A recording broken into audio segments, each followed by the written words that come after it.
Hadisə Ağdam rayonunun Baharlı qəsəbəsində baş verib. İlkin məlumata görə həm yerlər arasında yaranan mübahisə zamanı Hüseynov Kənan və Hüseynov Elçin qardaşları bıçaqlanıb. Bildirilib ki, bıçaqlanan qardaşların hadisəni törətməkdə şübhəli bilinən Sadiq Rüstəmovun qardaşına pul borcları olub. Məhz bu səbəbdən tərəflər arasında mübahisə yaranıb. Mübahisə daha sonra davaya çevrilib. Dava zamanı Sadiq Rüstəmov üzərində olan bıçaqla qardaşlara müxtəlif dərəcəli xəsarətlər yetirilib. Xəsarət alan qardaşlar Ağdam rayon mərkəzi xəstəxanasına çatdırılıb. Hadisəni törətməkdə şübhəli bilinən Baharlı qəsəbə sakini Rüstəmov Sadiq polis əməkdaşları tərəfindən saxlanılıb. Faktla bağlı araşdırma aparılır. Bura gəlib darvazanın təpi ilə vurub, şarlı çıxıb çölə.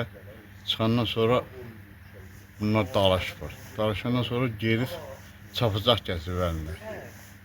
Əlində gətirib uşaqların üstünə. Birinin qolun, qulağın, birinin başın, nə bilim ondan sonra parmaqlarından kəsib. Cəmilə Nəsir qızı, Novruz Vəliyev, Həcər Həsənova bugün informasiya proqramı üçün.